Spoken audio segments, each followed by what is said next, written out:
Hello everybody and welcome back to this tutorial, and what we're going to do in this one is try to evade IPS and IDS, as well as see how we can actually bypass honeypots and not get caught by the network administrators.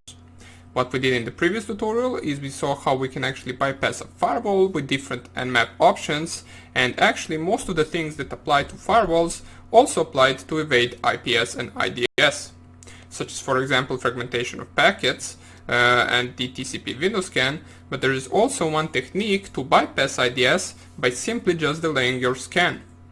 Now in Nmap we can do that with the command, which goes like this, so nmap and then -scan _delay. Then you specify the amount of time that you want to delay the scan, for example 5 ms, 192.168.1.1 or any IP address that you want. Now, the reason we actually use this is because sometimes Nmap scans can be triggered as a DDoS attack. By delaying our scans or our packets, we can actually bypass that. Now, before we actually run this, let us first see the example of a normal scan, and what we are going to scan at this moment is we're going to scan our local host or our own virtual machine or Linux machine, however you want to call it. So if you simply just type nmap localhost, you will see it will finish in no time.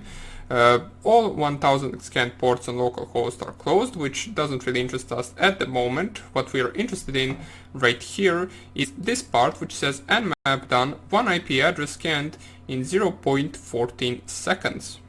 So now let us see what we can actually do if we try to delay our scan. So if you simply just type nmap and then -scan _delay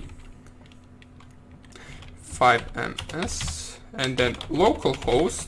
Nonetheless, it is an option that actually allows us to bypass some of the IDS prevention systems, because we will get triggered as a DDoS attack in case we don't use it, or we might get triggered as a DDoS attack if we don't use this option. The next thing that I want to mention is evading honeypots. Now, there's really not much to say to that. Simply evading honeypots or bypassing a honeypot is trying to not get caught. In order to actually do that, just simply don't go for one. So if you see a machine or network with a bunch of vulnerabilities, don't go for it and don't try to hack it, because it will most likely be a honeypot in real life. But if you still think it might not be a honeypot and you want to go for it, just spoof yourself and spoof your MAC address and IP address in order to stay as anonymous as you can while performing your scans.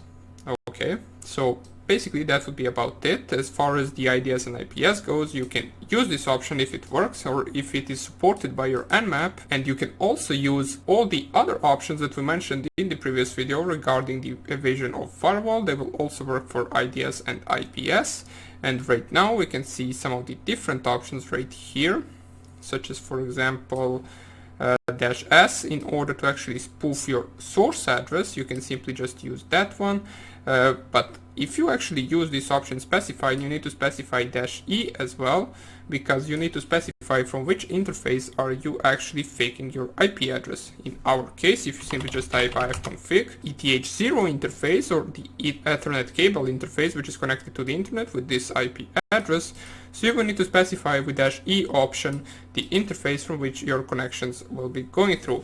But more about that in the next tutorial, in which we are going to show different scans and some of the more advanced scans in order to bypass all security measures with Nmap. So hope I see you there, and take care. Bye.